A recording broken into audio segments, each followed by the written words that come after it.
টাঙ্গাইল সদরের ভাটচান্দা গ্রামের কৃষক আব্দুল কাদের। বড় মৌসুমে তিনি ভাটচান্দা মৌজার গভীর নলকূপের আওতায় 2 বিঘা জমিতে ধান চাষ করেছেন, যেখান থেকে বিঘা প্রতি 25 থেকে 26 মণ ধান পাওয়ার আশা তার। তবে চড়া উৎপাদন খরচ মিটিয়ে পাওনা ধানের 4 ভাগের 1 ভাগ বা সিকি ভাগই দিয়ে দিতে হবে সেচ খরচ বাবদ। মেশিন আলারে আমাদের পাখিতে 6 মণ করে ধান দিলেও আমাদের 2 বিঘা তাতে 12 মণ ধান যায়।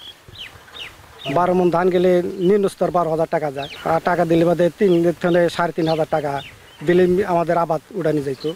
অন্য সেচ পাম্পের অধীনে কৃষকরা যেখানে 3 থেকে 3,500 টাকায় পুরো মৌসুমের সেচ খরচ মেটাতে পারেন, সেখানে বিএডিসির বরাদ্দ 184টি গভীর নলকূপের আওতায় সেচ বাবদ টাকার পরিবর্তে ধান নেয়ায় কৃষকদের উৎপাদন ব্যয় বেড়েছে প্রায় দ্বিগুণ।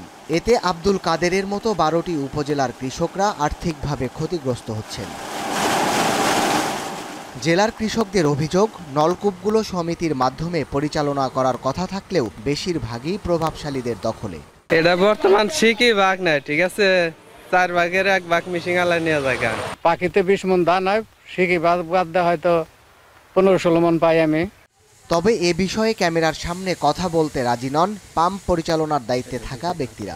আবার কেউ কেউ জানান, টাকা নিলে অনেক ভোগান্তি পোহাতে হয়, তাই আদায় করা হয় ধান। টাকা ধরেন ওই একজনের দেয়, আরেকজনের দেয় না, একজনের 2 মাস পরে দেয়, একজনের হয়তো 15 দিন পরে দেয়, এটা মেশিন চলে না। অর্থনীতিবিদরা বলছেন, প্রান্তিক পর্যায়ের অর্থনীতির চাকা সচল রাখতে ও কৃষকদের লোকসান কমাতে নজরদারি বাড়ানোর তাগিদ। আর কৃষি কর্মকর্তা বলছেন, বিএডিসির আওতাধীন সেচের বিভিন্ন স্কিম আছে, যেগুলো স্কিম ম্যানেজারের দ্বারা পরিচালিত হয়। তাই চুক্তির সময় বিষয়টি পরিষ্কার করে নেয়ার পরামর্শ। যে পরিমাণ টাকা অথবা ওই টাকা সমপরিমাণ ফসল যদি দেয়া লাগে, সেটা আগেই চুক্তিতে নির্দিষ্ট করে দিতে হবে।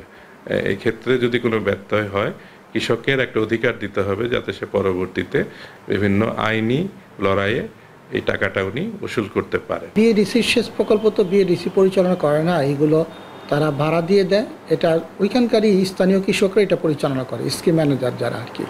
এবং স্কিম ম্যানেজারদের সাথে কৃষকদের একটা চুক্তি হয়।